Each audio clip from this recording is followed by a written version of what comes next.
I went to high school with her, and I think a lot of the traits that she had then are part of Lori that have just continued. She is hardworking, she's diligent, she's very dedicated, devoted. Lori's brilliant. And by brilliant, I'm very practical about brilliant. Brilliant to me means that when it comes right down to it, and the chips are down and you've got a problem, she can think through any problem there is and come up with a multitude of possible responses, possible answers. She has this uncanny ability to put herself in the other person's shoes and see an argument or a discussion from the perspective of someone else. We have a natural tendency as human beings, I think, to dig our heels in and to hold our position. Lori is exactly the opposite. She has this ability to look at a situation from your perspective, and it just makes her a great problem solver. Lori White was born Lori Wilson to Donald Jean and Glorian Fair Wilson on March 11, 1955, in Wichita, Kansas. The oldest of two children, a sister, Jody Lynn, 1.5 years younger, and a brother, Lance Allen, 3 years her junior. My dad was going to college at the time, and my mother was very young. They were both very young, 18 and 19. Her father was a gentleman who raised his children with love and respect for others. He was a very, very smart man who could figure anything out, and he never saw a challenge that he couldn't meet. He just knew if he studied hard enough, learned about it, he could figure it out, and he was the type of person that I think could do anything. Her mother was a loving woman whose focus was on the family. Education, church, and music were her emphasis. Even though there wasn't a lot of money, if we had an interest in music, everyone could take piano lessons and violin lessons and dance or whatever was in our heart. She would find a way to help make it happen. She was there for Girl Scouts and for Bible school. She was the mother in charge, always the mother of the class parties. Always there for the family. Her father attended college through the ROTC program. Upon his graduation, he entered the Air Force. He was a navigator and a member of the Strategic Air Command. As all military families, they moved from base to base. So they were in Harlingen, Texas. That's where my sister was born. There was time that they were in Sacramento in the Air Force Base. And then eventually was in Spokane and Moses Lake Air Force Base, which is since closed, and that's where my brother was born. By 1962, with the military increasing its presence in Vietnam, her father was faced with being shipped out of the country. An opportunity to work with his brother in Sarasota presented, and he felt his family would be better served if he resigned his commission and moved to Sarasota. His brother was one of the first people to design stack storage for boats in a marina. And so they were part of the company that helped design the St. Pete Marina. At 7 years old, Lori soon found a home at Alta Vista Elementary. I love school. Since I had gone to kindergarten, I had been playing school with my brother and sister every day because I enjoyed it so much. So for me, every day was exciting, fun, and I did well because I loved it. I loved to read. I would sneak books in the bed with flashlights to read as much as I could. I just loved the world of reading. While Lori loved school, her mother made sure she continued her music studies with daily piano lessons. She had us not only have private lessons, but she wrote away for a very comprehensive type of course to understand composition and all the ins and outs of music theory, and she had us do that as well. Faith and church were important aspects of the family's lifestyle. Lori became actively involved in her church and used her musical talents in the church choir. Her home was near the church as well as other community organizations that provided Lori and her siblings positive activities. We lived in a little dead-end street, Lyle Street, that right at the very end of it was the church, so I could walk to activities, and beyond that was Alta Vista Elementary, and next to it was the Y, and the Y offered so many activities for families, and my parents became members of that, so we had all of those activities, and so my sister, my brother, and I could access all the different activities just by walking.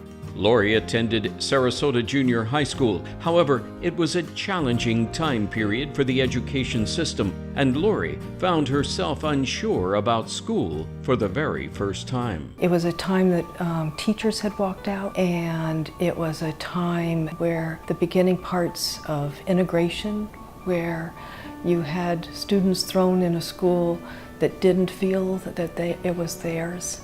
And so at Sarasota Junior High, there was a lot of strife. And for me, it was the first time where it was no longer okay to shine at school. It was the age where it wasn't a good idea to really do well in school because your peers didn't recognize that as something that was very positive. As she approached her second year of junior high school, Lori was able to enter a new experimental school the county had just begun called Pineview. It would be the lifeline for which Lori had prayed. The first day at that new school at Pineview was just like this haven. Back again, it was okay to learn. It felt like this close, positive environment. In some ways, I think it saved me because it plucked me out of a situation where there was a chance that I would start to disengage from school and put me in an environment where it was okay to do your best, to challenge other students, to strive to learn more, to do things a different way. It was that open, supportive environment that really helped put the seeds of what I am today. It started there. Lori excelled at Pineview, continuing there through middle school and high school, where her love of education continued to develop, and she created lifelong bonds with fellow students. There was this incredible intimacy of learning and relationships, and that allowed everyone to really reach their full potential. There was creativity in the way learning was approached. It was always challenging, and sometimes I wasn't good at saying, it was making those challenges reasonable for myself. I'm the type of person at least at that point in my life, that I had to be the best. I had to do the top, and there was no pressure from my parents or teachers. It was just something I started demanding of myself. At Pineview, Lori played violin in the school orchestra and participated in creating extracurricular activities. We had a group of students and teachers who would kind of create new activities where they might call a Friday where you would just be able to explore different interests, so that they would do some interesting things because there was that kind of flexibility in that learning environment. We worked together and studied on, for exams and research papers and projects, and we both were in the Honor Society and Student Council. When we graduated, and our principal was Mr. Wooliver, and I still remember that when Lori came up to accept her diploma, he said, "And her middle name is Grace." And it was just such a fitting description of her. The late 1960s and early 70s were times of social change in the United States. The war in Vietnam was broadcast to the homes of U.S. families on the nightly news. The civil rights movement was gaining momentum. Watergate and the subsequent hearings held America's attention. Like students everywhere, Lori and her fellow students were impacted by the current events. I was fascinated with the political side of what was happening, the civil rights fight, Black Panthers, and reading about the trial. And I would do a lot of reading and studying to try to understand what was happening. I discovered that I needed to be open. Don't be quick to judge. Learn first. Make sure you see the view from the other side, to understand the different perspectives. Because the minute you think you've got it figured out, you'll see something that shows you really don't know what you think you know. As a freshman at Pineview, Lori was inspired by a public service announcement on TV describing the need for special education teachers. It was a time when they were just beginning what was PL 94-142 law, which put students with disabilities in more inclusive environments, not where they were shoved to a different school and had to be taught separately. They were in the regular school, which created a much greater need for special ed certified teachers. So I sent away for the pamphlet because I was very interested in this, and they listed all the different schools where there were colleges of education for programs that you could become certified. So I used that and applied to a number of schools and was accepted at a number of schools. I was accepted at Princeton and several other schools that were out of the state, but was also accepted at Florida State. Lori had received multiple scholastic scholarships to several of the schools on her list. However, those did not include housing expenses. Her parents made it clear, while they would encourage her to pursue her dreams of a higher education, in fact, insist upon it, the budget would only support a Florida State school. Upon graduation from Pineview in 1973, Lori entered Florida State University. It turned out to be the very best decision because listed in that pamphlet was description of a fairly new program at Florida State, where it was only a few years old when I entered. It was a program called Interrelated Areas of Special Education. And to be a part of that program, you were committed. It was a 5-year program. You had to go for 5 years, and then you left receiving both a master's and a bachelor's at the same time, plus a myriad of certifications, because in the state of Florida, you had all these little designations of students with disabilities. In these resource rooms, you might have a handful of students with specific learning disabilities, some with emotional handicaps, some with mentally challenged disabilities, and they might be all in the same class, and you needed a teacher to have multiple certifications to be able to teach them all. So that was the premise of this new program. And because I was able to take tests to CLEP, which meant you could get credit, college credit. So I CLEP'd my first year of college by taking these tests, so I was able to enter the program and complete it still within the 4 years. While at Florida State, Lori received a grant to live in the Selby Scholarship House, which helped keep her living expenses low. So a combination of some scholarships and the scholarship house and some work that I was able to do on campus as part of the aid, financial aid. I was able to go to college, which was my first dream. During her senior year at Pineview, Lori had met a good-looking boy who had recently moved in down the street. He would soon seek her out at Florida State. She was almost the girl next door. They were 2 doors away from us. And we got to know each other just as neighbors. Occasionally when our parents got together, we also got to know each other a little bit, but didn't really know him very well because I went to a different school than he did. When it really got to be an interesting relationship is when she went away to college. Mike wrote Lori a letter her first year at Florida State. She replied, and soon they were corresponding on a daily basis. They were not letters about love, they were letters of friendship. And we would talk about what was happening in the world and what we thought about it. And we talked about the daily things that went on in our lives. We became very, very close.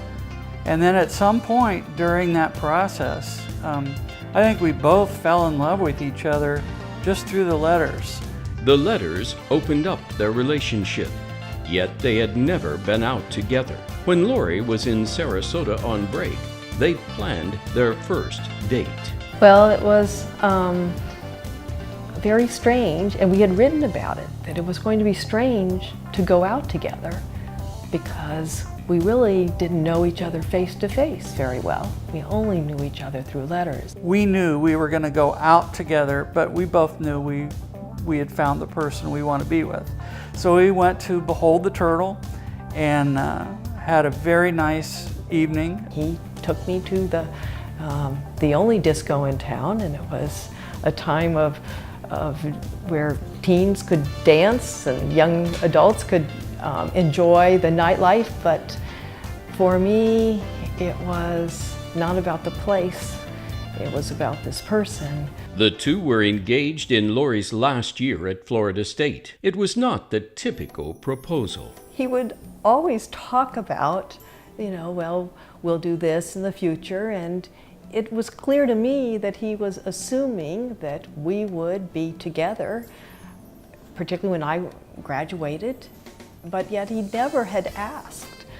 And I wanted him to ask me and not to just assume that, of course, we would be getting married. We were talking in the car one day, and I just started talking as though it was a given that we were going to be married, and she would have none of that. So I was cornered, and I had to fess up and be very direct, and she was very happy and I was very happy. But yeah, I was a big chicken when it came to that moment. It wasn't the romantic way that some do, but at least he asked. Although I will tell you, it was assumed too for me. We knew when we were writing letters that we had found our soulmate. Lori performed her internship at Ashton Elementary the last quarter of her senior year and graduated from Florida State University with a Master's and Bachelor's of Science in interrelated areas of special education in June of 1977. A few months later, on August 6, 1977, Lori and Mike were married in her family's church in Sarasota. My mother made my wedding gown. I just told her what I was dreaming about, and she was an incredible sewer. She could make anything. I had some friends from school that were my bridesmaids, and we had a beautiful wedding at the church that I grew up in. Immediately after the wedding, the reception was held in the non-air-conditioned Fellowship Hall. It was so hot that we had to go so fast through all the different ceremonies because everybody was really ready to leave. It was too hot. The next day, they headed to the Florida Keys in Mike's custom van for a honeymoon week of romance, fun, and fishing. Upon their return, they moved into a small apartment near Ashton Elementary, where Lori had been hired as a special education teacher. I'd applied several places, not all in Sarasota, because I needed to work. And Mike's job was flexible enough that we felt we could figure out how to make it work if we had to move, but I didn't want to move. So I was, though, offered a position at Ashton that was really working with the emotionally handicapped students there, so that I was able to stay at the same school that I interned in. I love teaching. It was the most rewarding work I've ever done in my life, working with these students with emotional handicaps. I remember dreaming at night, what was the key? Every one of those students, there was something that I could do that would open their minds up, help them to be able to control their impulses so that they could learn if I just figured it out. While teaching at Ashton, she was asked to take over as curriculum resource teacher. It was where you weren't teaching in the class, but you were handling things that had to do with the curriculum. So depending on the year of what initiative it was school-based, but kind of helping other teachers. Her principal at Ashton, Oscar Perry, recognized her talents as an administrator. When Perry moved to the county executive office as the director of elementary schools in 1984, he asked Lori to join him to replace the retiring early childhood specialist. It was still a teacher position. It was not an administrator. none of these positions, they were all teacher positions, but it was at the district level. And it was a unique position because it was not part of the other departments. It was the only position that was directly associated with the director of elementary schools. So I, through that position, was able to do many things, not just one specific thing of curriculum. So I could, because I was the only person there to help him with different projects. When Perry left the district, his position was filled by Mary Watts, who would become Assistant Superintendent for Curriculum and Instruction. Mary was a woman who had broken the glass ceiling of African American, bright, courageous, and so wise. And I learned so much from her about what it meant to be a leader. So she really supported me doing lots of things in the district so that I got to know not just the curriculum piece of it, but also things that involve the operation, whether it's report cards or different policy changes. Was able to work with the presenting to the board different projects. So she really helped to grow me into being ready for other positions when they became available. In 1995, Lori would become Director of Curriculum and Instruction. She would advance to Associate Superintendent of Instructional Support Services in 2003. During her advancement in her career, she was also raising a family. Her first child, Kelly, was born March 7, 1982, and 2 years later, Kevin, on July 26, 1984. With Mike commuting for his work, Lori balanced child care and career. He had long days, left early, came home late, and it's challenging when you've got 2 kids to pick up from daycare and get dinner and get things organized. Teachers, there's a perception that, you just work when you're there at school, but there's lots of work, and I was taking classes at the same time because I wanted to get some other certifications, so there'd be college classes to go to at least once a week, and then homework from that and preparing for classes. So certainly lots of challenges, but good years. The fondest memories are family popcorn night. They were a chance for us to kind of reconvene on Sundays. My mom included, and her father especially, they centered around popcorn and football. So a lot of comfortable, just feeling like you fit in, no pressure, just fun and being around one another and having that moment kind of before the week starts to kind of just connect. In 2006, Superintendent of Sarasota County Schools, Dr. Gary Norris, announced he was leaving. When approached, Lori made it clear she was not interested in the position, but she would serve as an interim superintendent while they conducted a search. However, she knew the district was about to face some difficult days ahead. The economy was faltering and budget cuts were imminent. Lori was concerned if there was time to find and acclimate a new superintendent to the issues ahead before these cuts would have to be made. The chairperson of the school board had the same concerns and took Lori to lunch to discuss the option of Lori taking the position. I had some rules. I told her that I would only take the position if it was unanimous, that if every board member wanted me.